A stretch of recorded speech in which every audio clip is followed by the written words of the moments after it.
माझ्यातल्या गायकाने माझ्यातल्या निर्मात्याला सतत जिवंत ठेवलं, जागृत ठेवलं. मैं जिंदगी का साथ निभाता चला गया, हर फिक्र को धुएं में उड़ाता चला गया. पण तुला अत्यंत आवडणारे देवसाहेब असं असून सुद्धा तुला असं नाही वाटलं की देवसाहेबांचीच गाणी गावीत? रुपेरी वाळूत माडांच्या मनात येना, येऊ कशी प्रिया सवे तुझ्या, चाल तुर तुर उडती केस भुरू, मनाच्या धुंदीत लहरीत येना, निसर्ग राजा एक सांगतो, चोरीचा मामला मामाही थांबला. अजय अतुल यांचा सुद्धा संबंध आलेला. अरे त्यांच्या नंतर आता अतिशय नावलौक मिळवलेला प्रसाद ओक, ऍक्टर प्रसाद ओक, सिद्धेश्वर झाडबुके, तर अमर ओक बासरी वादक देशाचा फाउंडर मेंबर आहे. संगीतकार जितेंद्र कुलकर्णी, केदार मोरे अतिशय मोठं नाव आहे. भाऊ गिरीश तो सुद्धा पहिल्या शुभारंभाच्या प्रयोगापासून निशाची जोडला गेलेला आहे. पण या सर्व कलावंतांनी आपल्या मेहनतीने आज ते नाव मिळवलेलं आहे. आपला मित्र या अनुराधाताईंचा अतिशय लाडका आहे, म्हणजे ते जवळपास तुला एक लहान भाऊ मानतात.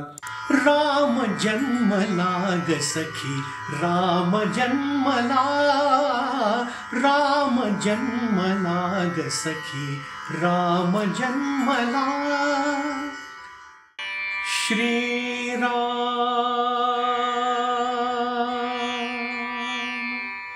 श्रीराम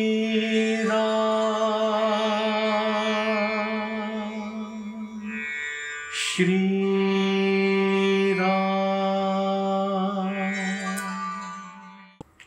मित्रहो नमस्कार, स्वागत करतो मी तुमचं साधं सुधाच्या संवाद वेळा या आनंदाच्या पॉडकास्टमध्ये. मित्रांनो, गाणी तुम्हाला आवडतच असतील. गाणी ऐकणं ही माझ्या मते ना एक कला आहे. गाणी समजणं ही माझ्या मते ईश्वरी भेट आहे, आणि गाणं गाता येणं हा ईश्वरी आशीर्वाद आहे. असाच आशीर्वाद ज्याला लाभला आहे तो माझा मित्र शेखर महामुनी आज आपल्याशी गप्पा मारायला आला आहे. शेखर, अगदी मनापासून स्वागत. आपण अशा पद्धतीने मला वाटतं पहिल्यांदा गप्पा मारणार आहोत. बरोबर. मी एवढ्यासाठी म्हणालो की खूप जवळचा मित्र असला ना की असं हे फॉर्मल जरा अवघड होतंय, पण जेवढं शक्य आहे तेवढं आपल्याला या माध्यमाला अनुसरून जेवढं करता येईल तेवढं आपण करणार आहोत. पण शेखरला जाणून घेणार आहोत. शेखरला बोलवण्याचं एकच कारण आणि हट्ट धरण्याचं एकच कारण की शेखर फक्त गायक नाही आहे. शेखरच्या 2 भूमिका आहेत. दुसरी भूमिका काय आहे ती आपल्याला त्याच्याकडनं ऐकायची. दोन्ही भूमिकांमध्ये शेखर लीलया वावरतो, त्यामुळे आपल्याला शेखरला जाणून घेण्याची उत्सुकता लागलेली असेल. चंद्रशेखर महामुनी, पुन्हा एकदा मनापासून स्वागत शेखर. धन्यवाद संजय. माझ्या आयुष्यातला हा पहिला पॉडकास्ट आहे. मला आनंद आहे की तो तुझ्या साथीनं या ठिकाणी संपन्न होतोय. तर साधं सुधाचा तुझा चॅनल आहे, त्याचे जे काय रसिक प्रेक्षक आहेत त्या सर्वांना माझा अतिशय मनापासून नमस्कार आणि तुझं अभिनंदन की तू हे अतिशय एक वेगळी वाट तू जोखडलीस या टप्प्यावर. आणि माझ्यासारख्याच अनेक कलावंतांना या ठिकाणी तू तुझ्या चॅनलमध्ये बोलवतोयस आणि त्यांचं मनोगत तू त्या ठिकाणी मांडतोयस आणि त्यांना व्यक्त करायला होतोस अतिशय उत्तम रीतीने. So thanks a lot for this. Yes, basically उद्देश असा आहे ना शेखर की आपल्या जवळ सगळे मित्र असतात, हे खूप चांगले असतात, खूप चांगलं काम करत असतात, पण आपण कधी कधी त्यांना गृहीत धरतो. तर त्यांना जाणून घेण्याचा, त्यांना समजून घेण्याचा हा एक छोटासा प्रयास आहे, प्रामाणिक प्रयास आहे, प्रांजळ प्रयास आहे. शेखर, तुझे बाबा पद्माकर महामुनी, बरोबर, उत्तम तबलावादक, बासरीवादक, सतारवादक आणि शेखर गायक. तर ते ऐकायला आवडेल की तो प्रवास कसा होता. म्हणजे पद्माकर महामुनी यांचा परिणाम तुझ्यावर कसा झाला? नक्कीच प्रश्नच नाहीये, कारण कलेचा जो वारसा आहे हा आम्हा तिघाही भावांना आमच्या वडिलांच्या माध्यमातूनच आलेला आहे. तुम्ही तिघं भावंड? आम्ही तिघं भाऊ. मी मोठा, मधला गिरीश अतिशय उत्कृष्ट तबला वादक आहे, अतिशय उत्तम पेंटर आहे तो, आणि धाकटा निखिल तोही अतिशय उत्तम गायक आणि सिंथेसायझर वादक आणि कंपोजर. सगळेजण मी तिघही क्षेत्रात संगीत क्षेत्रामध्ये आहोत. तर ती जी काही लेगसी आहे ती अर्थात बाबांच्याकडनं झाली, माझ्या वडिलांकडनं आली.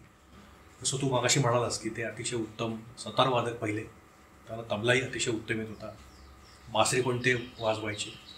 आणि मग लहान असताना आपण म्हणतो ना, जेव्हा तुम्हाला थोडंसं भान येतं, थोडंसं तुम्हाला समजायला लागतं, कळायला लागतं, तर त्याच वयामध्ये माझ्या कानावर जे सूर संगीताचेच पडले, सतारीचे सूर माझ्या आधी कानावर पडले. आणि त्याने मी नॅचरली ओढला गेलो त्या स्वरांच्याकडे. बाबांच्या ज्या मैफिली चालायच्या त्याला मी जायचो. घरात रियाज करताना ते स्वर कानावर पडायचे, उठताना झोपताना सुद्धा ते स्वर कानावर पडायचे. तेव्हा असं नव्हतं की हा यमन कल्याण आहे, हा भिंपालास आहे, हा भूप आहे, असं काही ते समजायचं तेव्हा वय नव्हतंच, प्रश्नच नाही. पण ते सूर कानावर पडत नंतर मग पुन्हा एकदा ती सुरावट ऐकली की मग अरे हा आपण हे मागं ऐकलं होतं आणि मग ते असं आहे, ते कनेक्ट व्हायचं. मग हा यमन कल्याण आहे, हा भूप आहे, असं थोडंसं तिथेच ती ओळख झाली. सुरुवातीला साधारणपण मी थोडी शिकलो प्राथमिक वडिलांच्याकडे. सतार शिकलास? हां, अगदी प्राथमिक शिकलो. यमन कल्याण त्यांनी शिकवला होता मला. मला जर आठवतं तर मला जी माहिती आहे त्याच्यावरून सांगतो की तू पहिला तुझा सोलो परफॉर्मन्स सतारीचा दिलास.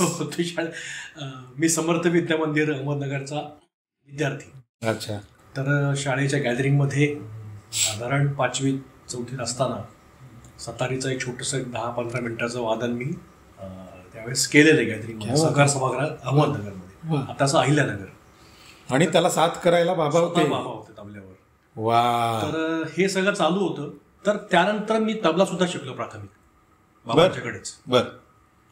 पण लहानपणापासून ना हे सतार आणि तबला चालू असताना गाण्याची एक आंतरिक ओढ माझ्यामध्ये पहिल्यापासूनच होती.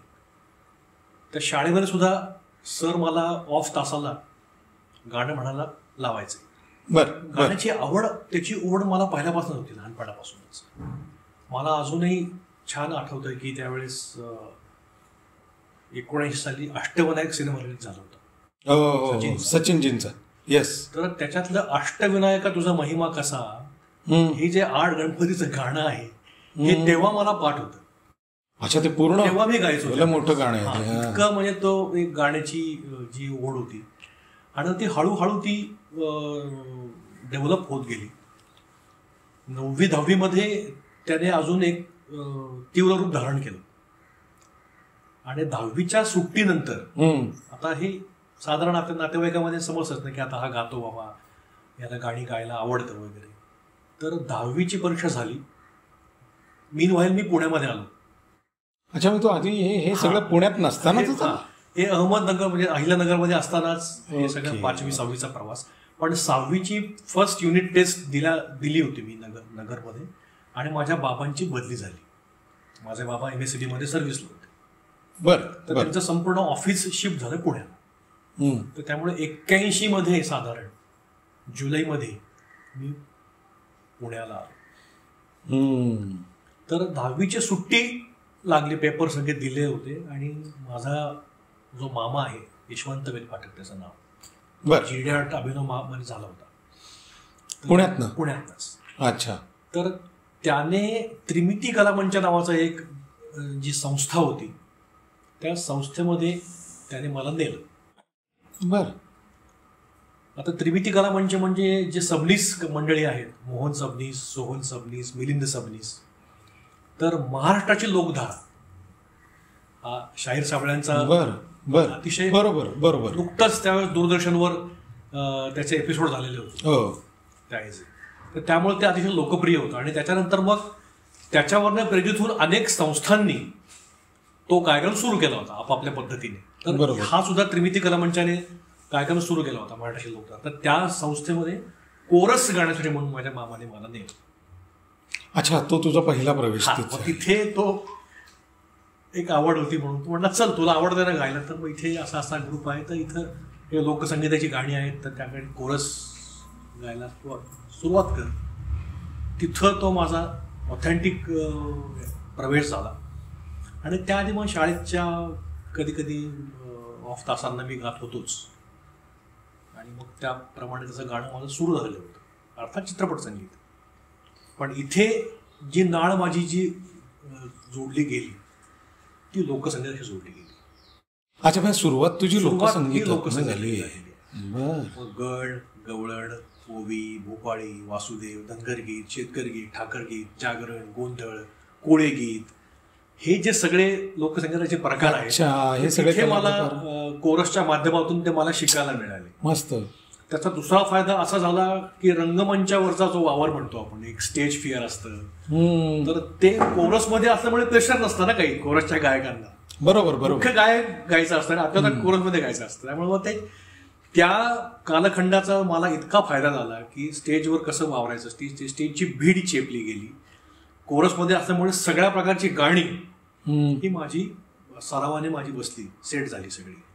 तर असा तो रंगमंचावरचा प्रवास तो 1986 साली त्रिमिती कलामंचाच्या माध्यमातून झाला.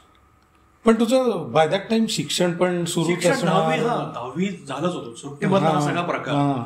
मग त्याच्यानंतर अतिशय हौसेने शास्त्र शाखेमध्ये प्रवेश घेतला आणि बल्ल्या झाला. माध्यम इंग्रजी होतं आणि आपण मराठीतनं शिकलो होतो, ते काही झेपलं नाही बुवा आपल्याला. आणि आयुष्यात पहिल्यांदा लाल शेरा 11वीला धन्यवाद. अच्छा.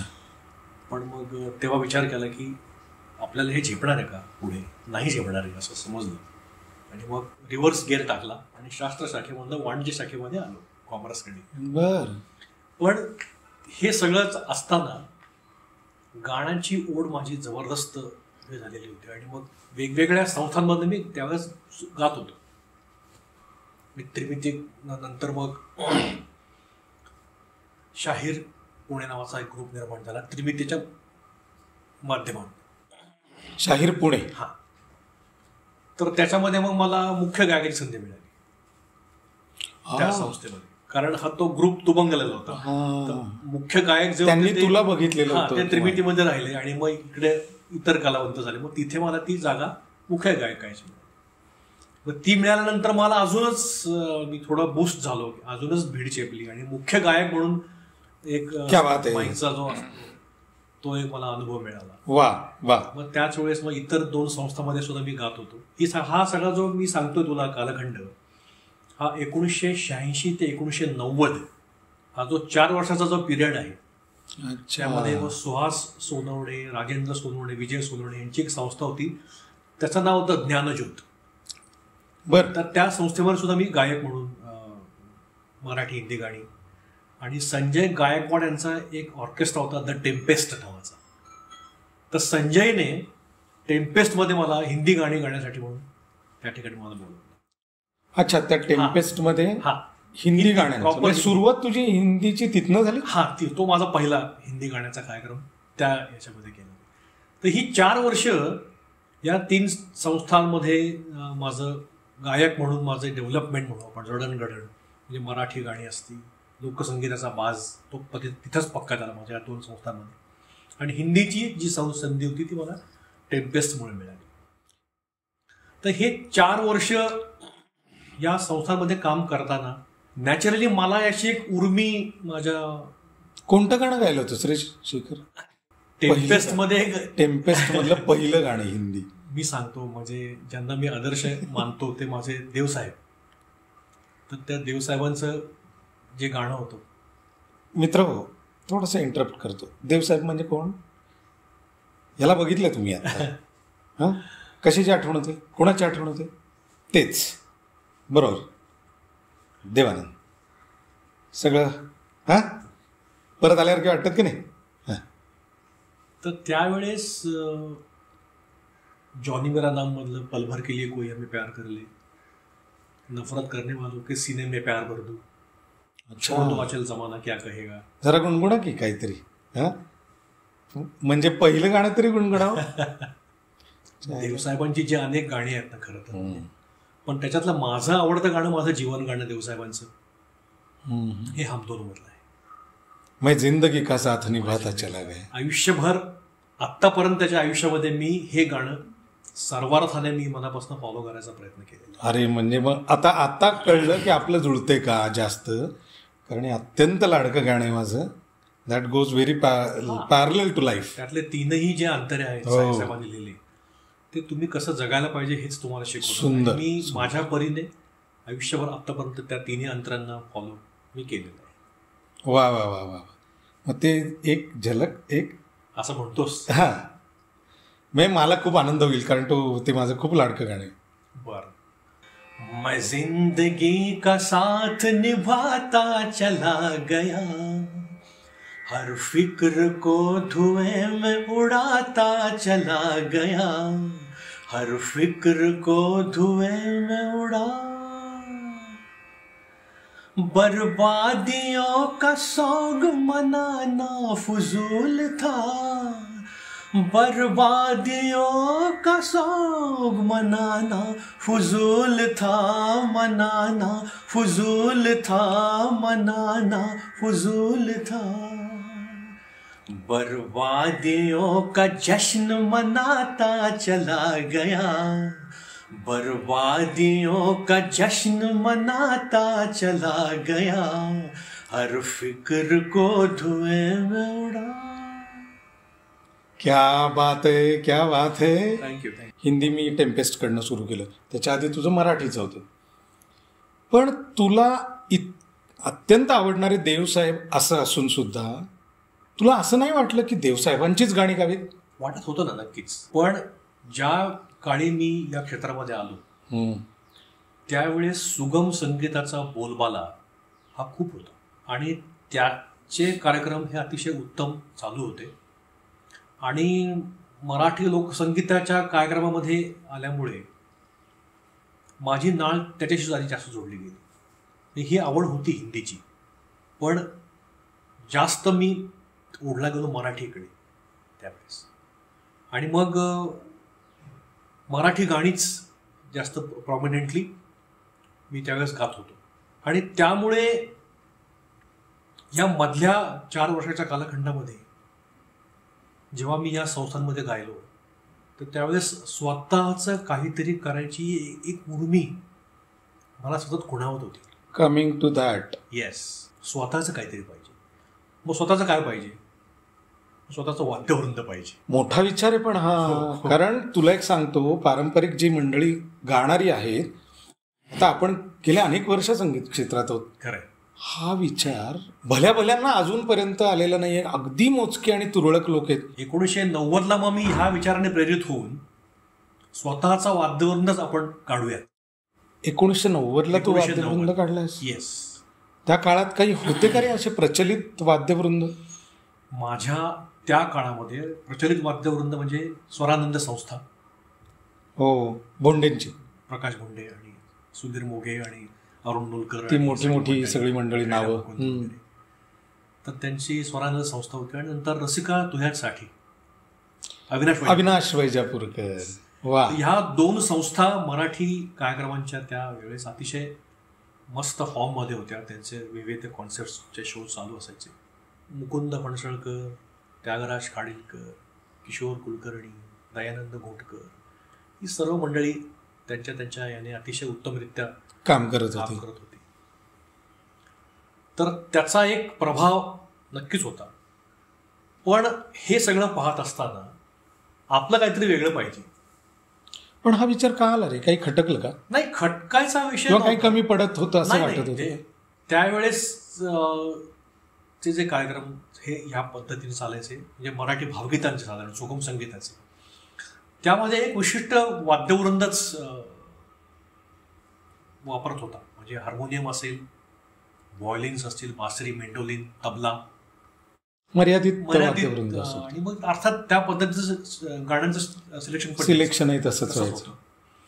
पण मला जेव्हा मी असं समजलं की आपण काहीतरी वेगळं करायचं, तर मग आपण वेगळं करणार तर आपल्या कार्यक्रमाला लोक काय येतील? आपलं वेगळेपण काय असणार आहे? कारण ह्या 2 संस्था त्यांचे शो चालूच आहेत ना सगळे. ते ऑलरेडी कार्यक्रम करताच आहेत विविध कॉन्सेप्टवर. पण मग आपण जर आपला वाद्यवृंद जर काढायचा असेल तर मग आपलं वेगळेपण काय, आपलं वैशिष्ट्य काय? बरोबर, अगदी बरोबर. तर त्यावेळेस माझा असा विचारांचा फोकस होता की ऑर्केस्ट्रेशन हा आपल्या शोचा एक मोठा आकर्षण असलं पाहिजे. अच्छा. मग ऑर्केस्ट्रेशन मध्ये काय, तर मग मूळ गाण्यामध्ये जी वाद्य वापरली आहेत ना तीच वाद्य रंगमंचावर पण आली पाहिजे. ओके. असा एक तुझा मी विचार ठेवून तेव्हा केला. आणि मग त्यानुसार मग मी गाणी पण मी चूज केली कार्यक्रम डिझाईन करताना. हे बी ऑर्केस्ट्रेशन असलेली गाणी. आणि मग हे करताना मग त्या वाद्यवृंदामध्ये मग ॲकॉर्डियन असेल, सॅक्सोफोन असेल, electric guitar, drums, live drum set, Congo, bongo असेल, डुग्गे तरंग, मादल तरंग, चंडा, ढोल, डफ, हलगी, सगळी पर्कशन्स. तर हे सर्व त्या वाद्यवृंदावर युजली हे नेहमीच्या या पठडीमध्ये वापरलं नाही. मराठी गाण्यांच्या कार्यक्रमामध्ये अशा पद्धतीचं सादरीकरण अतिशय तुरळक असेल. मी असा दावा करत नाही की मीच त्याचा पायोनियर आहे. राईट. पण असं होत नसेल प्रचलित याच्यामध्ये. तर मी प्रचलित रेग्युलर शोज मध्ये हे सगळं आणण्याचं ठरवलं. कुठलाही कार्यक्रम असेल तर हे सगळं असणार, कॉम्प्रोमाइज नाही. बरं. म्हणजे वाद्यवृंदात तडजोड. म्हणजे वाद्यवृंद जेव्हा जेव्हा मी सादर करीन तेव्हा हे असाच करेन. अच्छा. असं मी तेव्हा ठरवलं. म्हणून मग स्वतःची संस्था काढण्याचं. मग हे असेल तर मग स्वतःची संस्थाच तुम्हाला काढायला लागणार. आणि स्वतःची संस्था जर काढली तर आपल्याला जी हवी ती गाणी गाता येतील. लिबर्टी. हे बघ संजय, किती जरी म्हटलं तुम्ही एक व्यावसायिक गायक म्हणून जेव्हा तुम्ही करिअर करता तेव्हा प्रत्येक ठिकाणी तुम्हाला तुमच्याच आवडीची गाणी गायला मिळतील असं नाही ना रे. नाही, बरोबर. That is true. जो निर्माता आहे त्याने जो ठरवलेला आहे तीच गाणी एक गायक म्हणून तुम्हाला गायला लागणार. बरोबर. तुम्हाला हवी ती गाणी तुम्हाला नाही मिळणार ना गायला त्यावेळेस. तर ही तुम्हाला संधी देणार कोण तुम्हाला? तर ही संधी आपण आपली घ्यायची असते असं मला तेव्हा जाणवलं. नाही, पण हे तुला खरंच म्हणजे मला खरंच कौतुक वाटते ह्या मुद्द्यावरचं. कारण ज्या वेळेला आपल्याला कार्यक्रम मिळत असतात, बरोबर, अनेक ठिकाणी आता आपलं नाव झालेलं असतं, माहिती झालेलं असतं, कळतंय लोकांना की आता बाबा आज उत्तम गातोय. असं असताना आहे त्या सगळ्या गोष्टीत शांतपणे जर 9 ते 5 सारखी ड्युटी केली असती तर सुरळीत चाललं असतं. असं काही नाही. पण स्वतःची संस्था या कारणासाठी काढायचं की मला थोडीशी माझ्या पद्धतीने गाणी किंवा कार्यक्रम असे करायचे. आता हे सगळा हा विचार ठीक आहे रे शेखर, पण हे मोठं आर्थिकदृष्ट्या सुद्धा आव्हान असतं. पण कसं असतं की ते वयच तुमचं तसं असतं की तिथं तुम्हाला फक्त म्हणतात ना की तो डोळाच दिसत असतो तुम्हाला. त्याच्या बाकीचा आसपास जे काय आहे ते तुम्हाला दिसत नसतं. त्यामुळे आर्थिक गोष्टी त्यातले खड्डे हे जरी होते तरी ते करायचं होतं, मला जेन्युनली करायचं होतं. हे करणे काही आहे. हे असं ठरवलंच होतं. मग काय नफा हो, तोटा हो, नुकसान हो, काही आता हे तू जे सांगतोयस हे लग्नानंतरचा विचार आहे? नाही, हे आधी हे लग्न खूप नंतर झालं. अच्छा, हे लग्नाच्या आधीच हा विचार आला. जेव्हा आपण एकटे असतो ना त्यावेळेस फुल तलवारबाजी असते. 19व्या वर्षात तुम्ही काय अजून हे तू 19व्या वर्षाचं सांगतोयस? हो. निषादची स्थापना 1990ची आहे, 10 नोव्हेंबर 1990. मित्र हो, निषाद नावाची त्याची स्वतःची संस्था आहे. त्याची स्थापना 1990. आजही दिमाखात आणि अत्यंत यशस्वीरित्या ही संस्था तो चालवतोय. या महत्वाच्या कारणासाठी मला याच्याशी गप्पा मारायच्या होत्या. निषाद. आता ह्या निषाद हे नाव देण्यापासून आहे मला ह्या नावाबद्दल सुद्धा कुतूहल आहे. हे नाव खूप छान आहे. 7 स्वरांची जी सरगम आहे त्यातला षड्ज, गंधार, मध्यम, दैवत, पंचम, ऋषभ, त्यातला निषाद. पण निषाद ही अशी जागा आहे ना, ही टेक ऑफची जागा आहे. कारण त्या निषाद नंतरच जो षड्ज आहे वरचा सा तो लागतो, वरचा सा. त्यामुळे निषादाला माझ्या दृष्टीने खूप खूप महत्व आहे. आणि त्यामुळे तो निषाद निवडला. दुसरा निषाद आणि नचं एक वेगळं तुला सांगतो मी. तुला माहिती, मी देवसाहेबांचा अतिशय मोठा फॅन. त्यांची नवकेतन. राईट. नवकेतन संस्था. तर नवरनच नाव पाहिजे. तो निषाद. पण तो सांगीतिक त्याचे अतिशय छान कॉम्बिनेशन त्या ठिकाणी झालं. आणि हे निषाद नाव मी मुद्दाम ठेवलं की तो एकतर त्याला त्यावेळेस असेच विचार असतात आपल्या मनामध्ये असतात की आपण आपल्या आदर्शांनाच पूर्णपणे वाहिलेलं असतं. त्यामुळे देवसाहेबांचा मी ट्रिमेंडस फॅन, तर त्यांचं नाव काय त्यांचं आपलं निषाद. पण हे निषाद ठेवताना हा मात्र विचार माझ्या मनामध्ये होता की हा टेक ऑफचा स्वर आहे, तिथून तुम्ही जो टेक ऑफ केलं तर तुम्हाला षडजं लावता येणार आहे. आता हा निर्णय जेव्हा घेतलास त्यावेळेला बाबांची रिॲक्शन काय होती? तो कालखंड असा होता ना की अगदी मी धडपडीचाच, म्हणजे 19व्या वर्ष म्हणजे काय की शिक्षण चालू, कॉलेज चालू, त्याच्याकडे एक हाऊस म्हणूनच मी पण पाहत होतो आणि माझ्या घरचे सुद्धा त्याच्याकडे हाऊस म्हणूनच पाहत होते. जेव्हा हे केलं तेव्हा एक म्युझिकल ॲक्टिव्हिटी आपला मुलगा करतोय असंच त्यांच्या मनामध्ये होतं. त्यामुळे त्यांनी त्याला काही विरोध वगैरे काहीच केला नाही. तर त्यावेळेस हाऊस म्हणून सुरू हे केलं मी 1990ला. पण माझ्या वयाच्या 25व्या वर्षी माझ्यापुढं प्रश्न असा निर्माण झाला की आता हे करायचं का नोकरीची वाट धरायची. ओके, नाही हा प्रश्न अगदी नॅचरल. हा म्हणजे ॲट एज ऑफ 25 हा प्रश्न आला की आता काय करायचं. मग ग्रॅज्युएशन नंतर नोकरी करायची की नाही, काय करायचं आता. पण तोपर्यंत ही नशा अशी भिनली होती पूर्ण रक्तात आणि पूर्ण गारुड केलं होतं संगीताने. त्यामुळे नोकरी करण्यासाठी मी कधीच राजी खुश नव्हतो, इन्क्लाइंड नव्हतं, कधीच नव्हतो. मी सतत विचार असेच यायचे की आता अजून नवीन काय करता येईल, आता काय करता येईल, आता हा शो करूया का. त्यामुळे आधी स्वराली नावाचा एक कार्यक्रम लॉन्च केला बरोबर 90 साली. तो असाच भव्य वाद्यवृंद.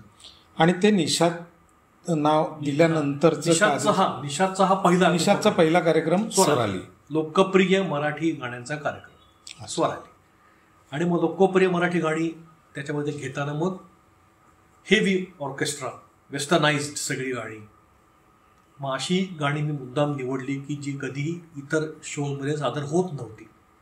बर फॉर एक्झाम्पल, रुपेरी वाळूत माडांच्या मनात येना, येऊ कशी प्रिया सवे तुझ्या, या पद्धतीची जिथे वेस्टर्न ऑर्केस्ट्रेशन आहे सगळं. तुर तुर उडती केस भुरू, मनाच्या धुंदीत लहरीत येना, निसर्ग राजा एक सांगतो, चोरीचा मामला मामाही थांबला, या पद्धतीची. त्यावेळेस सचिन जिंजे आणि गाणी त्यावेळेस खूप जोरात, खूपच. त्यावेळेस मग मी अशी गाणी शोमध्ये निवडली की ज्याच्यामध्ये ह्या पद्धतीचा ऑर्केस्ट्रा, मग ती वाद्य रंगमंचावर. मग स्वराली केल्यानंतर रजनीगंधा, अनिल अरुण यांच्या रचनांचा कार्यक्रम. मी अरुणजींचा पहिल्यापासून अतिशय मोठा चाहता, त्यामुळे ही सगळी गाणी मला खुणावत होती त्यावेळेस. मग त्यांनी कंपोज केलेली मग या रावजी वसा भाऊजी, शोधू मी कुठे कशी प्रिया, ससा तो ससा की कापूस जसा, पाहिले ना मी तुला तू मला न पाहिले, तळेवारमध्ये अजून रंग ओला, ही सगळी गाणी सगळी फेमस आहेत रे त्यांची गाणी. त्याचा स्पेशल शो रजनीगंधा. बरं, त्याच्या आधी 94ला पिंजरा आणि जैत्री जैत. मला याच्याबद्दल पण ऐकायचं तुझ्याकडनं, कारण तो खूप गाजलेला काळ होता. आणि पिंजरा जैत्री जैत हे कॉम्बिनेशन माझ्या मते फर्स्ट हाफमध्ये जैत्री जैत, सेकंड हाफमध्ये पिंजरा. आणि त्याच्या निवेदनाला होते माझे अतिशय लाडके मराठीतले अभिनेते नटसम्राट यशवंत दत्त. अगदी. तर स्वराली कार्यक्रमाच्या यशानंतर म्हणजे हा कार्यक्रम अतिशय लोकप्रिय झाला पुण्यामधल्या सर्व मानाच्या महोत्सवांमध्ये. आणि यथार्थ सांगतो, पुण्यातल्या सगळ्या चौकांमध्ये त्यावेळेस गणपती मंडळांचे कार्यक्रम असायचे ना, गणेशोत्सवात, नवरात्रात. तर पुण्यातले सर्व प्रमुख जे काही मंडळं आहेत, जे प्रमुख चौक आहेत, प्रमुख रस्ते आहेत, त्या सगळ्या ठिकाणी स्वराली सादर झाला. तो अतिशय कारण लोकांना या पद्धतीची गाणी लाईव्ह रंगमंचावर त्यांना ही ऐकायला मिळत नव्हती त्यावेळेस. तर ती आपण ह्या शोच्या माध्यमातून सुरू केली. त्यामुळे त्याचं एक वेगळंच ऑडियन्स स्वतःचा निर्माण झाला स्वरालीचा. आणि मग ते केल्यानंतर आता पुढे काय, जैत्री जैत, पिंजरा आणि जैत्री जैत. मग काहीतरी वेगळं, परत ते काहीतरी वेगळं. मग मी असा विचार केला आणि लोकसंगीताचा जो हे होता तो माझा ऑलरेडी तो पाया ऑलरेडी तयार झालेलाच होता. आणि त्यामुळे लोकसंगीताने ऑलरेडी गारुड केलेलं होतं. तर त्यामुळे जैत्रे जैत आणि पिंजरा असं एक वेगळं कॉम्बिनेशन आपण का करू नये सादर, आणि सगळी गाणी हे त्याचं अतिशय होतं. तर जैत्र जैती संगीतिक आहे, त्याच्यामध्ये लहान मोठी म्हणून 27 गाणी आहेत. हो. आणि पिंजऱ्यात साधारण 10 गाणी आहेत. दोन्हीचे बाज वेगळे, एक अस्सल महाराष्ट्रीय पारंपरिक लोकसंगीत आणि आदिवासी ठाकर लोकसंगीत. तर मग हे मी त्यावेळेस धाडस केलं करायचं आणि देवाच्या कृपेने ते रंगमंचावर साकार झालं. आणि मग नंतर रजनीगंधा असा हा 3 याचा आहे तो, म्हणजे 5 वर्षाचा जो काही प्रवास आहे तो ह्या 3 कार्यक्रमांच्या माध्यमातून मी, आणि मग स्वरालीमध्ये वेगवेगळी गाणी घ्यायचं हे चालूच होतं. मग ह्या प्रवासामध्ये आता तू अरुण पौडवालांच्या बद्दल उल्लेख केलास की ते तुझे खूप लाडके संगीतकार, आवडते संगीतकार, आणि म्हणून त्याने रजनीगंधा हा कार्यक्रम तू ठरवलास की त्यात अनिल अरुण यांनी, का अरुण पौडवाल फक्त, अनिल अरुण यांनी संगीतबद्ध केलेली गाणी. त्याच्यानंतर मला असा एक महत्त्वाचा विचार तुझ्याकडे बोलून दाखवायचा की तुला अनुराधा पौडवाल, म्हणजे आम्ही जे सगळे तुला ओळखतो, आम्ही मित्र म्हणून तुझ्याकडे जेव्हा पाहतो तेव्हा आम्हाला अत्यंत आदर वाटतो तो याही गोष्टीचा की आपला मित्र या अनुराधाताईंचा अतिशय लाडका आहे, म्हणजे ते जवळपास तुला एक लहान भाऊ मानतात आणि तेवढाच स्नेह आहे. तर अनुराधाताईंचा तुझ्या सांगीतिक प्रवासात प्रवेश कधी झाला आणि कसं झाला? तो झाला 97 साली. हो, रजनीगंधाची निर्मिती आहे 1995ची. हो. आणि मग त्या पहिल्या प्रयोगाला मी संगीतकार अनिल मोहिले यांना रंगमंचावर त्या ठिकाणी त्यांची प्रकट मुलाखत घेतली होती. अच्छा, अनिल मोहिले आले होते. वा. दुर्दैवाने काय झालं की 1991लाच अरुणजी या जगातनं गेलेले होते. त्यामुळे त्यांना भेटण्याचा योग माझ्या आयुष्यामध्ये नाही आला. अनिलजी त्यावेळेस कार्यरत होते. त्यामुळे जेव्हा मी ठरवलं की हा कार्यक्रम करायचा तेव्हा मी अनिलजींना संपर्क केला. त्या अतिशय मोठ्या मनाने ते आले, प्रामाणिकपणे त्यांनी अतिशय उत्तम सगळ्या गाण्यांच्या मागच्या सगळ्या घटना, खूप मोठा अरेंजर, आणि अतिशय डाऊन टू अर्थ होते ते, साधे होते खूप. तर ते आले पहिल्या, आणि त्याच्यानंतर मग 97 साली मग मी जेव्हा रजनीगंधाचा कार्यक्रम पुन्हा एकदा ठरवला तो स्वरालीचा शतक महोत्सवी कार्यक्रम होता. 100 कार्यक्रम झाले होते तेव्हा स्वराली 100 झाला होता. तर मग विशेष कार्यक्रम 100वा काय करायचा, तर आपण रजनीगंधा करूया आणि अनुराधाताईंना आपण आमंत्रित करू असं तेव्हा माझ्या मनाने घेतलं. बरं. कुठलीही ओळख नाही त्यांच्याशी माझी, काही मध्यस्थ नाही, काही नाही. त्यांचा नंबर मी मिळवला आणि त्यांना माझ्या घरातनं पुण्यावरनं फोन केला. माझं नशीब त्यावेळेस बलवत्तर होतं की तो त्यांनी स्वतःच उचलला फोन. मी रिंग केल्यानंतर लँडलाईन होतं त्यावेळेस. स्वतः त्यांनी तो फोन उचलला आणि मी म्हटलं असं पुण्यातनं मी असं चंद्रशेखर महाबळी बोलतोय, असं माझी इच्छा आहे आणि अशी कॉन्सेप्ट आहे, तर तुम्ही त्यावेळेस प्रमुख पाहुणे म्हणून यावं अशी इच्छा आहे, तर तुम्ही याल का? एका क्षणात हो म्हणाले. एका क्षणात हो म्हणाले. मग त्यांनी सांगितलं असा असा पत्ता आहे माझा, तुम्ही एकदा भेटायला या. खूप मोठं नाव आहे त्यावेळेस. त्यांच्या करिअरच्या टॉप पीकला होते अगदी अक्षरशः. तर त्या मग त्यांच्या मी घरी गेलो. अच्छा. मुंबईला प्रत्यक्ष भेट झाली, त्यांनी सगळं सांगितलं, त्यांना ते सगळं आवडलं. तेव्हा मी पेपरमध्ये लिहायचो पण संगीत विषयक लेख. तर अनिल अरुणवर मी संगीत विषयक लेख लिहिला होता, अतिशय उत्कृष्ट, तो केस छापून आला होता. तर तो लेखही त्यांना मी दाखवायला घेऊन. त्यांनी सगळं बघितलं आणि ते म्हणाले मी येते म्हणाल्या. आम्ही आलो पुण्याला, पण एक कुठली धाकधूक होती की इतक्या मोठ्या कलावंत आणि ते येतील याची एक शाश्वती काय आहे. पण त्यांनी कमिटमेंटप्रमाणे त्या आल्या ना त्या दिवशी. बापरे. मला फोन केला, मी आले म्हणे पुण्यात. त्यावेळेस जो काही मला झाला आनंद तो शब्दात मांडू शकत नाही. होत्या म्हणजे कार्यक्रम पूर्ण कार्यक्रम. वा. ती तारीख सुद्धा अजून मला माहिती आहे, 31 मार्च 1997. हो, अशी माझ्या मेमरी 31 मार्च 97. कार्यक्रम सगळा उत्कृष्ट सादर झाला देवाच्या कृपेने. त्यांना खूप आवडला. आता त्यांनी माझा नंबर घेतला आणि 1 एप्रिल दुसऱ्या दिवशी फुल, हा, सकाळी त्यांचा फोन आला मला. एप्रिल फुल 7:30 हो ना. म्हणाले, मी झोपेतच उठलो, मी अनुरोध पोटवाला बोलते. मला काय वर्षात म्हटलं कोण एप्रिल फुल वगैरे करताय का आपल्याला, पण नाही, त्यांचाच फोन होता. तर त्यांनी मग असं सांगितलं की 2 तारखेला म्हणजे 2 एप्रिलला त्यांचा गड हिंग्लेजला कार्यक्रम आहे आणि तुम्ही शेखरजी तुमचे काही 5-6 वादक घ्या आणि तुम्ही तिथे पोहोचा. अरे हे अशक्य वाटतंय. अशक्य कोटीतले पण माझ्या आयुष्यात झालंय ते. बाप रे. 31 मार्चला कार्यक्रम, 1 एप्रिलला फोन आणि 2 एप्रिलला गड इंग्लजला त्यांनी मला त्यांच्या बरोबर कार्यक्रम लगेच इमिजिएट. आणि त्या कार्यक्रमामध्ये मोहम्मद अझीज होते, प्लेबॅक सिंगर. अच्छा, त्या काळात ते गाजत. तर आणि हिंदी गाणी. त्याच दिवशी रात्री लगेच मी निघालो आणि 2 तारखेला त्यांच्या बरोबर तो कार्यक्रम केला. ती तारीख आहे 2 एप्रिल 97 ते आजपर्यंत 28 वर्षाचा कालखंड. कमाल आहे रे, खरंच कमाल आहे.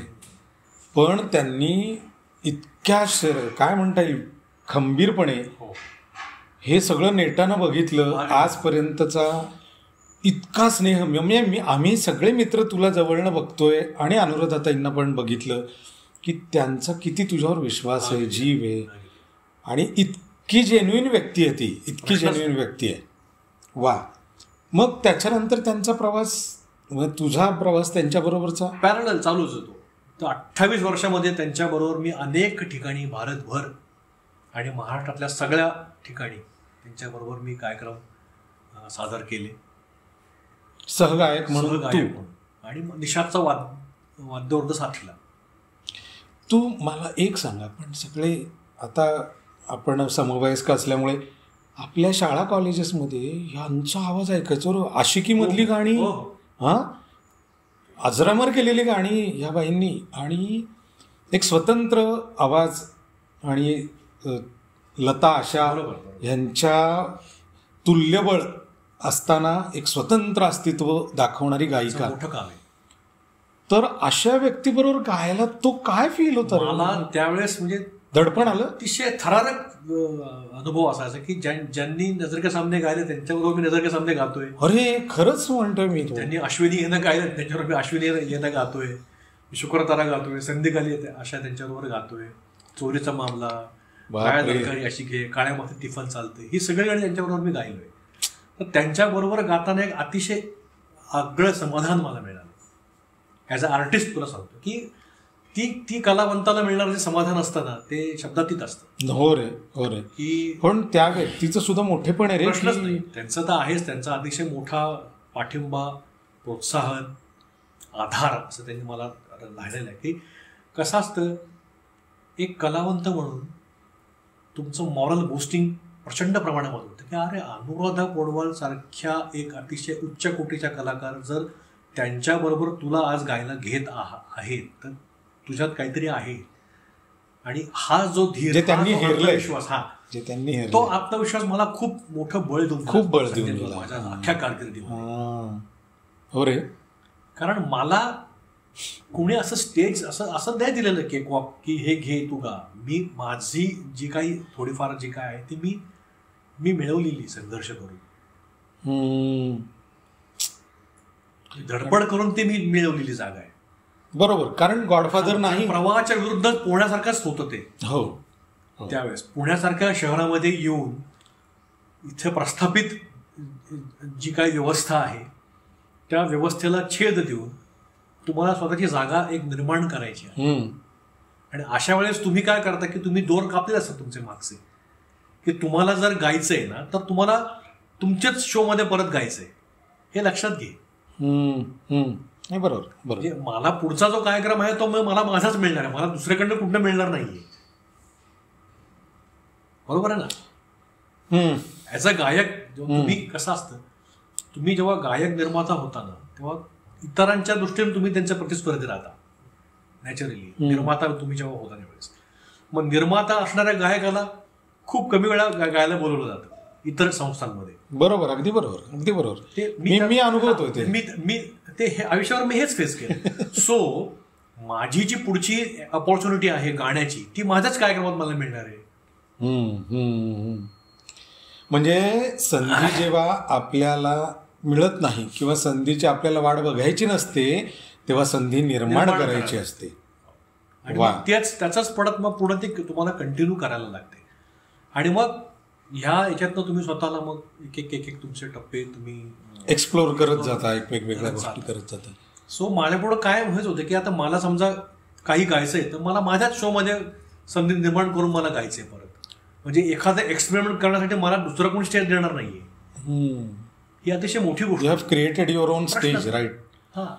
तुला एनी पॉइंट ऑफ टाइम असं वाटलं का शेख्या की आपल्याला मुंबईला जावं, आता ओळख आहे अनुराधाताईंची, किंवा तिथे जाऊन थोडंसं एस्टॅब्लिश व्हावं? कारण हा एक ट्रेंड आहे की तुला जर सेट व्हायचं असेल किंवा तुला जर एस्टॅब्लिश व्हायचं असेल तर मुंबईशिवाय पर्याय नाही. अगदी बरोबर आहे. पण 97-2000 पर्यंत जेव्हा मी म्युझिक याच्यामध्ये सातत्याने 10 वर्ष मी जेव्हा केली, या खेळ काढली निर्माता म्हणून, तर त्यावेळेस मी ऑलरेडी तिशी गाठलेली होती. आणि मुंबईमध्ये जाऊन तिथे स्ट्रगल हा तेव्हा म्हणजे मला त्या क्षणाला असं वाटलं होतं की यार हे आपले बस की बात नाही आहे. लग्न झालं होतं, 28व्या वर्षी लग्न झालं. अच्छा. हा, मग त्या सगळ्या एकदा तुमच्यावर व्यवधानं जी येतात जबाबदाऱ्या पण आहेत. आणि मग तेव्हा असं मला नाही वाटलं की फिजिबल की मुंबईत जाऊन करिअर करावं. 19-20व्या वर्षी समजा मी मुंबईत त्याच वेळेस जर गेलो असतो तर नक्कीच मी मुंबईत नक्कीच पाय रोवले असते, हे मला मी सांगू शकतो तुला. पण सर्कमस्टन्सेस असतात. आणि शेवटी म्हणतात ना की विधिलिखित आणि नियती नावाच्या 2 गोष्टी ज्यांना मी मानतो आयुष्यामध्ये, तर मी असं समजतो की ते नव्हतं आपल्या ह्याच्यामध्ये. मला त्यावेळेस तिशीच्या उंबरठ्यावर मला असं नाही वाटलं की मुंबईत जाऊन स्ट्रगल करावं. पण बघ कसं आहे ना की तू मुंबईला गेला नाहीस, किंवा ती उणीव तू तुझ्या आजवरच्या कारकिर्दीत कधीच भासू दिली नाही स्वतःला. नाही, मला ज्या क्षणी मी असं मला रिअलाइज झालं की मुंबई नाहीये, तर मग मी तेव्हा असं ठरवलं की जे काही करेन ते इथेच करेन. हीच माझी कर्मभूमी आहे आणि इथेच मी करीन निर्माता म्हणून, गायक. बघ आता तू तुझ्या संधीची वाट न बघता तू स्वतःचं स्टेज तयार केलं, उलट तू इतरांना संधी दिलीस. अगदी अनेक लोकांनी निषादला स्टेज म्हणून वापरलंय. त्यांची त्या लोकांची यादी खूप मोठी आहे. जर तुला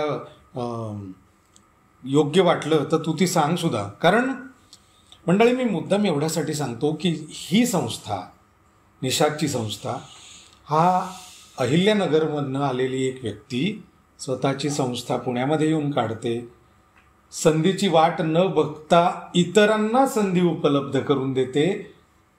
असा भाव न ठेवता रादर की आम्ही तुला संधी उपलब्ध करून दिली, हा भाव त्याच्यात आजही नाही आहे. पण ज्या पद्धतीत शेखरची वाटचाल आहे, माझ्या मते जे लोक स्टेजवर येऊन निषादचा स्टेज म्हणून वापर करून गेलेत, ती मंडळी काही आठवत आहेत तुला किंवा सांगता येतील? आत्ता अतिशय नावलौकिक ज्यांनी मिळवलेलं आहे ते तर अमर ओक, बासरीवादक. निषादचा फाउंडर मेंबर आहे. निषादच्या पहिल्या शुभारंभाच्या प्रयोगापासून अमर कनेक्टेड आहे. वा वा. संगीतकार जितेंद्र कुलकर्णी, हा नवरा माझा नवसाचा, जो लोकांना परिचित आहे, शुभारंभाच्या प्रयोगापासून निषादशी असोसिएटेड होता. नंतर आताच्या याच्यामध्ये केदार मोरे, अतिशय मोठं नाव आहे आमच्या आपल्या याच्यामध्ये, परकशन्समध्ये. गिरीश, तो सुद्धा पहिल्या शुभारंभाच्या प्रयोगापासून निषादशी जोडला गेलेला आहे. नंतर आता अतिशय नावलौकिक मिळवलेला प्रसाद ओक, ऍक्टर प्रसाद ओक, सिद्धेश्वर झाडबुके, तर हे सुद्धा निषादमध्ये बतावणी, इच्छा माझी पुरी करायला. तर हे दोघं माझ्याकडे अनेक वर्ष त्यांनी बतावणीचं काम केलेलं आहे. अतिशय थोडा काळ अजय अतुल यांचा सुद्धा संबंध आलेला आहे. त्या अतिशय त्यांच्या सुरुवातीच्या कालखंडामध्ये आम्ही एकत्र काम केलेलं. किती छान. वा. असे अनेक कलावंत आहेत, पण या सर्व कलावंतांनी आपल्या मेहनतीने आज ते नाव मिळवलेलं आहे. पण मला आनंद आहे की ही सगळी मंडळी त्यांच्या सुरुवातीच्या कालखंडात निशाची जोडली गेलेली. वा वा वा वा. माझ्या मते मला जे तुझ्याबद्दल माहिती आहे किंवा मी जे तुला गेले अनेक वर्ष निरीक्षण करतोय तुझं, तू माणसं खूप छान जोडलीस शेखर. म्हणजे कसं, ऑन स्टेजवालीच नाहीच तर बॅकस्टेजवाली सुद्धा. तुझी मोठी टीम ही गेले अनेक वर्ष तुझ्याशी स्ट्रॉंगली कनेक्टेड आहे. म्हणजे तू युजली कसं होतं ना, हे म्युझिशियन्स म्हणा किंवा बॅकस्टेज म्हणा, ही मंडळी सारखी बदलत राहतात, पण मी जे तुला पाहतोय ही मंडळी तुझ्याशी खूप स्ट्रॉंगली कनेक्टेड आहेत ओनली बिकॉज की तू खूप प्रेमाने जपलेस त्यांना. बरोबर. म्हणजे ही जशी आता ऑन स्टेज नामवंत लोकांची नावं सांगितली, तसं मी बघतोय माझ्या माहितीप्रमाणे तर आपला मल्लेश साऊंडचं, जमील, आता नव्यानं तुझ्या आपल्याशी कनेक्ट झालेला निलेश, ही मंडळी इतकी जीवापाड प्रेम करणारी आहेत तुझ्यावर. नाही, त्या माझं मोठं ते एक म्हणून त्याला प्लस पॉईंट आहे. स्ट्रेंग्स आहेत ॲक्च्युली. ही आपली बळकट, ही आपली स्ट्रॉंग काय म्हणतात पिलर्स असतात आपल्या लाईफमधली. तू निषाद आता स्थापना केल्यानंतरच्या 25 वर्ष जेव्हा पूर्ण झाली निषादला, तेव्हा एक स्मरणिका काढली होती. ह्या स्मरणिकेची कल्पना म्हणण्यापेक्षा माझ्या मते ना आपली मानसी आहे, मानसी आरकडी. मला तिचं खूप निवेदन आवडतं. खूप अतिशय ब्रिलियंट अशी व्यक्ती आहे ती. आणि तिने फेसबुकवर काही लेख लिहिले होते, आठवत आहे? त्या लेखांचं संकलन करून तिने एक स्मरणिका काढली होती. आणि त्याच्यात अनेक लोकांनी, माझ्या मते शिवराज गोरलेंनी त्याच्याबद्दल, ते संपादक होते ते त्याच्याबद्दल सांग की हे काय होतं. म्हणजे रौप्य महोत्सव टप्पा जेव्हा गाठला तेव्हा स्वाभाविकच की 25 वर्षाचा प्रवास, मोठी अचीवमेंट, लेखाजोखा असावा अशी संकल्पना आली. आणि शिवराज गोरले हे माझे गुरुच, लेखन गुरु म्हणून त्यांना आपण. आणि माझ्या जडणघडणीत त्यांचा अतिशय मोठा वाटा आहे. त्यांनी मला वैचारिक म्हणतो ना की एक खाद्य म्हणून दिशा ती त्यांनी मला दिली प्रत्येक टप्प्यावर. बर. त्यांचा अतिशय मोठा वाटा आहे म्हणजे या सगळ्या वाटचालीमध्ये. निशाच्या अनेक टायटल्स कार्यक्रमांची सुद्धा त्यांनीच स्वतः दिलेली आहेत. अरे वा. हा, म्हणजे ते टायटल्स स्वतः शिवराज गोरले सरांनी दिलेली आहेत टायटल्स. म्हणजे मंतरलेल्या चित्रपणात, मंतरलेल्या चित्रपणात हे त्यांनी दिलेलं टायटल. तो त्यांनी श्लेष इतका सुंदर केला की मंतरल्या चैत्रबनामध्ये हा स्वरानंदाचा अतिशय गाजलेला. पण मी जेव्हा चित्रपट संगीताचा कार्यक्रम जेव्हा डिझाईन केला तर तेव्हा ते म्हणलं की आपण असं टायटल ठेवूया की मंतरलेल्या चित्रपणात. किती छान, मस्त नाव आहे. हम मेरा ही प्यार के हे टायटल त्यांनीच दिलेलं आहे की प्रेमाचे प्रवासी आपण सगळे नायक. देवसाहेबांचा जो शो आहे ते टायटल, असे त्यांनी अनेक टायटल्स त्यांनी. आजवर किती टायटल्स झाली आहेत रे तुझी? आत्ताच्या घडीला 51 टायटल झाली. 51 विषय निषादनी हाताळलेत मित्र हो. माझ्या मते मला माहीत नाही, जेवढं मला माहिती आहे त्याच्यावरनं सांगतो, हे रेकॉर्ड असावं. इतके विषय हाताळणारी ही एक संस्था आहे, अविरतपणे काम करणारी. बरोबर. या मोठ्या प्रवासात, या दीर्घ कालावधीच्या प्रवासात तू सुरुवातीला ऑर्केस्ट्रेशन, ह्यूज ऑर्केस्ट्रेशन या ध्येयाने संस्था काढली.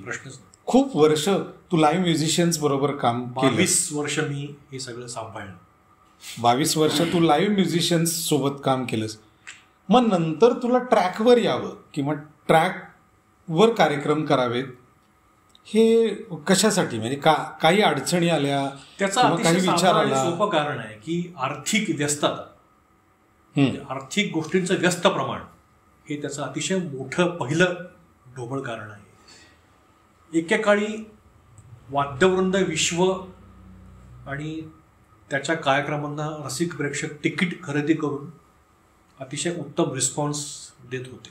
म्हणजे मी जेव्हा या फील्डमध्ये आलो तेव्हा काही वर्ष म्हणजे मेलडी मेकर्स म्हणा, musical paradise, entertainers, Rashmi orchestra, Mahesh Kumar and party, बाबला, अरे मोठी नाव आहेत एकदम, म्हणजे फेमस नाव आहेत. तर ह्यांचे कार्यक्रम अतिशय मोठ्या हाऊसफुल गर्दीमध्ये सुरू होते त्या काळात.